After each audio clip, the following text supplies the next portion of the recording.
and how this came about. Yeah, so Criminal Minds is a series of 3 episodes. And so one episode is about these 2 kind of crime family syndicates fighting over territory in South Texas, Central Texas. And then episode 2 is Bitter Motive, where this unfortunate pastry chef is accidentally a witness to a double murder at a cake tasting for a wedding. And she was a witness, and she sees who the killer was when she goes to the police, and the police are like, well, we can't just arrest this person based on your word because she has this alibi. And so it's a lot of this baker struggling to be like, oh, why won't you listen to me? I was there. What can we do to solve this mystery? And then the 3rd episode, an even score, is bank robbery. And it was really cool. I didn't know we were going to film that episode. I had never written a bank robbery script because I figured I'd never get permission to film in a bank. And a Wells Fargo bank was closed for remodeling, and the head of security's daughter was in film school and needed film experience.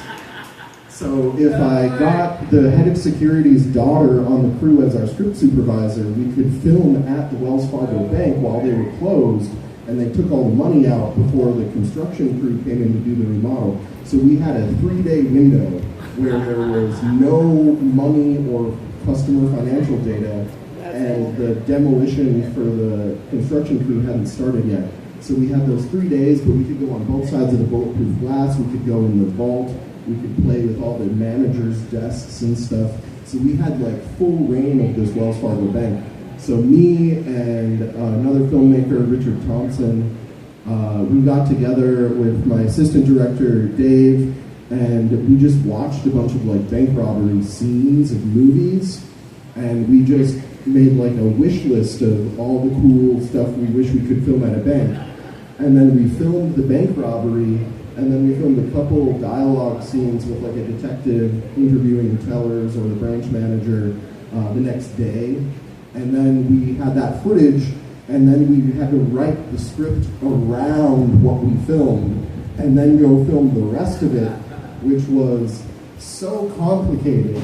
But I was like, how many times is a bank going to just invite me to film for 3 days? We're not going to say no. We're going to make this work.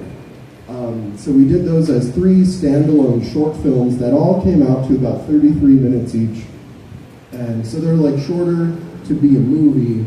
So I was like, oh, let's just put them all together as a series.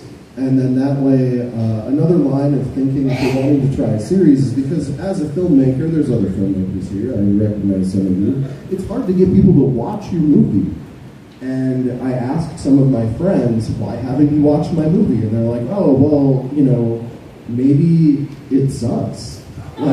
If I only have 2 hours after work and I put the kids to bed and I have to get up again in the morning, I'm going to watch Disney Plus because I know it's going to be good. And I'm like, okay, so maybe my really long movies might suck. But if I make a show that's got 33-minute episodes, then it's less of a time commitment.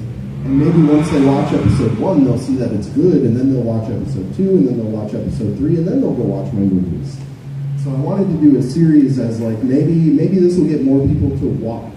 And once people see what we're doing right here in Texas, we're not messing around, we're having a blast, but we're making good stuff. So I just want people to know that we're here, and I want people to take it seriously and go watch it. Yeah. Yeah, that was definitely